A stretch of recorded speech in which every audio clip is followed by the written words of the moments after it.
Bayangkan seorang wanita muda, cantik, dan sangat berpengaruh, seorang CEO sukses asal Cina.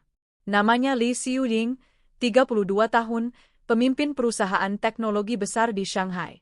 Hidupnya serba teratur, cepat, dan mewah. Namun, semua kesuksesan itu tak mampu menutupi satu kenyataan pahit. Tubuhnya perlahan melemah karena penyakit misterius. Setiap pagi, rasa nyeri menusuk punggung dan dadanya. Ia sering pingsan tiba-tiba saat rapat. Puluhan dokter, puluhan diagnosa, ratusan obat, namun tak ada satupun hasil pasti. Rumah sakit terbaik Beijing dan Singapura sudah didatanginya. Tes demi tes dilakukan. Jawaban mereka selalu sama. Kami tidak menemukan penyebab medis yang jelas. Hari demi hari, rasa putus asa makin besar. Hingga suatu malam, ketika ia duduk sendiri di balkon apartemennya yang tinggi, ia berbisik. Kalau bukan dokter, siapa lagi yang bisa menolongku?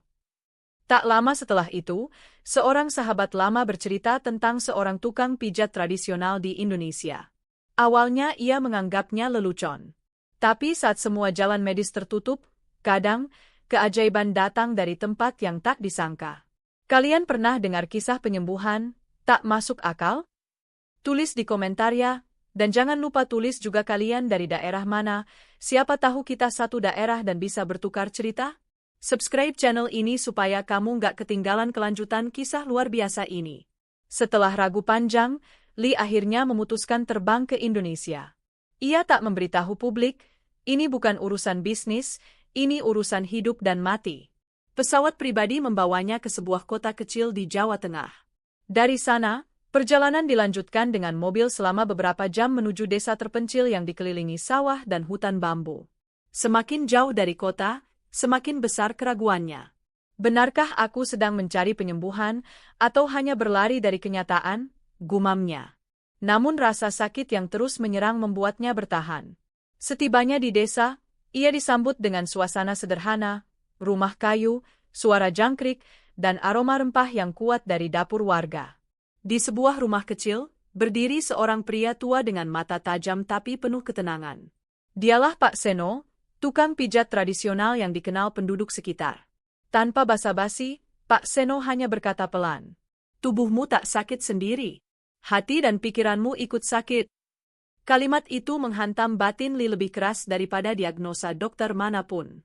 Untuk pertama kalinya, ia merasa dilihat bukan sebagai CEO, tapi sebagai manusia. Kalau kalian pernah mengalami perjalanan ke tempat jauh demi mencari kesembuhan atau ketenangan, tulis pengalaman kalian di kolom komentar. Hari pertama terapi dimulai. Tidak ada alat medis, tidak ada mesin canggih. Hanya tangan Pak Seno, minyak pijat dari rempah alami, dan tikar pandan yang sederhana. Begitu pijatan pertama dilakukan di punggungnya, tubuh Li seperti bereaksi. Ia merintih pelan, bukan hanya karena rasa sakit fisik, tapi karena emosi yang ia tekan selama bertahun-tahun tiba-tiba mengalir.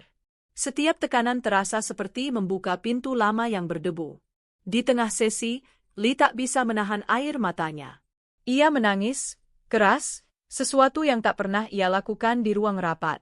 Pak Seno hanya terus bekerja dengan tenang.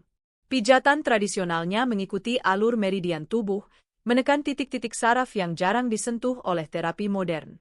Ia mengajarkan Li cara menarik napas perlahan, melepaskan beban dari dada. Sesi pertama berlangsung 2 jam. Saat selesai, Li terbaring diam, tubuhnya terasa ringan tapi emosinya campur aduk. Untuk pertama kalinya dalam bertahun-tahun, malam itu ia tidur nyenyak tanpa rasa nyeri. Pernahkah kalian merasakan perubahan besar setelah terapi tradisional? Ceritakan di komentar ya. Terapi tidak berhenti di 1 hari. Selama 3 minggu, Li menjalani pijatan setiap 2 hari sekali. Pak Seno juga memberinya ramuan herbal untuk diminum, serta mengajarkan gerakan pernapasan sederhana setiap pagi di tepi sawah. Awalnya tubuhnya sempat demam dan lemas, proses detoks alami. Tapi hari demi hari, perubahan itu terasa nyata. Napasnya lebih lega, nyeri berkurang drastis, dan pikirannya terasa jernih. Ia mulai tersenyum, hal yang sudah lama tak ia lakukan. Yang menarik, Pak Seno tidak hanya memijat tubuh, tapi juga mendidik cara berpikir. Ia mengatakan, tubuhmu bisa sembuh, Tapi hanya kalau kamu benar-benar ingin berubah. Lee mulai menyadari, penyakitnya muncul bukan hanya karena fisik, tapi karena tekanan batin, stres kronis, dan hidup yang terlalu cepat. Di desa ini, ia belajar hal yang hilang dari hidupnya, ketenangan.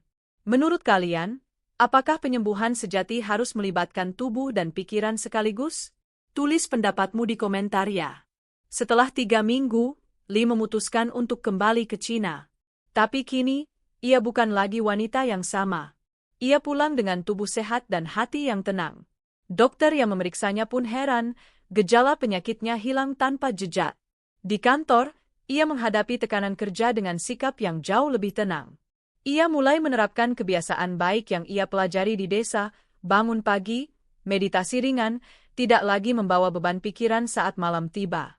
Ia juga mulai mendukung karyawannya untuk menjaga kesehatan mental dan fisik. Beberapa bulan kemudian, ia kembali ke desa untuk berterima kasih pada Pak Seno. Namun kali ini bukan sebagai pasien, melainkan sebagai sahabat. Kisah ini menyebar pelan, menginspirasi banyak orang. Ketika medis modern gagal, kadang jawabannya ada pada kebijaksanaan tradisi. Kalau kalian punya kisah penyembuhan unik, modern atau tradisional, tulis di komentar ya. Dan jangan lupa sebutkan daerah kalian, siapa tahu kita satu daerah dan bisa bertukar cerita. Tekan subscribe dan aktifkan loncengnya, supaya kalian tidak ketinggalan kisah inspiratif lainnya.